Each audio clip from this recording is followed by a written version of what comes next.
అందరూ నన్ను scallop video చేయండి, పైపింగ్ ఎలా చేస్తున్నారు, స్కాలప్స్ ఎలా కట్ చేస్తున్నారు అని అడుగుతున్నారు కదా. ఈరోజు నేను మీకు స్కాలప్ ఎలా కట్ చేస్తాను అండ్ దాని పైపింగ్ ఎలా వేస్తామన్నది చూపిస్తాను. ఫస్ట్ అయితే మనం క్యాన్వాస్ పైన మన బ్యాక్ నెక్ డీప్ అయితే తీసుకోవాలన్నమాట. ఇప్పుడు దీని వచ్చేసి బ్యాక్ డీప్ 9.5, మేము షోల్డర్ వచ్చేసి నెక్ బ్రాడ్ 2.5 అయితే తీసుకుంటున్నాము. కింద బ్రాడ్ అయితే 3.5 పెట్టాము. ఈ కింద బ్రాడ్ ఇలా స్ట్రైట్గా మార్క్ చేసుకుంటున్నాము. మన నెక్ డీప్ మార్కింగ్ చేసుకున్నాక ఎక్స్ట్రాగా 1/2 ఇంచ్ ఇలాగా జస్ట్ ఒక 1/2 ఇంచ్ ఇలా మార్క్ చేసుకున్నాము. ఇప్పుడు స్కాలప్ ఒక 1.5లో అలాగే స్కాలప్కి డ్రా చేస్తున్నాం అనమాట. 2 పాయింట్స్ కరెక్ట్గా 1.5కి 2 పాయింట్స్ పెడుతున్నాము స్కాలప్ కట్. ఇది 1.5కి 2 పాయింట్స్ పెట్టాం కదా, ఒకసారి మొత్తం చెక్ చేసుకోవాలి మన నెక్కి సరిపోతుందో లేదో, కరెక్ట్గా స్కాలప్స్కి సరిపోతుందో లేదో చెక్ చేసుకోవాలి. ఇప్పుడు నేనైతే స్కాలప్ మధ్య గ్యాప్ 1.5కి 2 పాయింట్స్ పెట్టాను. కరెక్ట్గా మాకు నెక్ డీప్కి సరిపోతుంది అనమాట.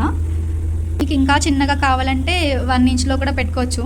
విత్ పైపింగ్ అయితే కొంచెం పెద్దగానే ఉంటే బాగుంటుంది. పైపింగ్ లేకుండా కుట్టుకుంటే ఇంకా చిన్నగా కూడా పెట్టుకోవచ్చు అనమాట. నీట్గా క్యాన్వాస్ పైన ఇలా ఫస్ట్తో పెన్తో మార్కింగ్ చేసేసుకుంటే మనకు తర్వాత ఈజీగా వచ్చేస్తుంది. అంతే ఈక్వల్గా వచ్చాయి చూడండి ఇవన్నీ. దీన్ని నీట్గా ఇలా కట్ చేస్తున్నాం అనమాట. కొంచెం జాగ్రత్తగా షేప్ వచ్చేలాగా మనం ఎలా అయితే మార్క్ చేసుకున్నామో అలానే కట్ చేసుకోవాలి. మొత్తం జాగ్రత్తగా చూసుకుని కట్ చేసుకుంటే కరెక్ట్గా షేప్ అనేది కరెక్ట్గా వస్తుంది కట్. ఇప్పుడు దీనికి ఒక 1 ఇంచ్ మార్జిన్ పెట్టుకుని మొత్తం నెక్ కట్ చేసుకోవాలన్నమాట. దీన్ని ఇలా లైనింగ్ క్లాత్కి అయితే అటాచ్ చేస్తున్నాం అనమాట. అంటే ఐరన్ చేస్తున్నాము, పేపర్ క్యాన్వాస్ కదా అతుక్కుపోతుంది అదే. ఇది బ్యాక్ నెక్. దీన్ని ఇలా సేమ్ ఫ్రంట్ కూడా సేమ్ ఇలానే కట్ చేసుకోవాలి. నేను ఫ్రంట్ చూపించట్లేదు. మనం క్యాన్వాస్ని అయితే ఇలా రెడీ చేసుకున్నాం కదా, దీన్ని ఇప్పుడు మనం లైనింగ్ క్లాత్ దీనికి అటాచ్ చేసేస్తాం ఒరిజినల్కి. దీని పైనుంచి ఇలా పెట్టుకుని జస్ట్ పల్టీ చేస్తాం అనమాట.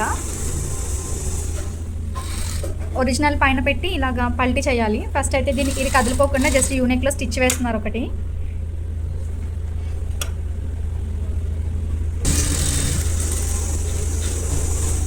దీన్ని మొత్తం ఇలా చిన్నగా దాని సైడ్ నుంచి క్యాన్వాస్ పక్క నుంచి స్టిచ్ చేసుకుంటూ ఫస్ట్ దీన్ని అయితే పల్టీ చేయాలన్నమాట. ఇది మొత్తం కంప్లీట్ అయ్యాక చూపిస్తాను మీకు. తర్వాత ఈ వేస్ట్ లైనింగ్ అంతా కట్ చేయాలన్నమాట. కట్ చేసి ఇప్పుడు దీన్ని చిన్న చిన్న చట్కాలు కూడా పెట్టుకోవాలి ఇక్కడ కార్నర్స్కి. కట్ చేసాం కదా, దీన్ని అంతా ఇలా ఉల్టాగా చేయాలన్నమాట.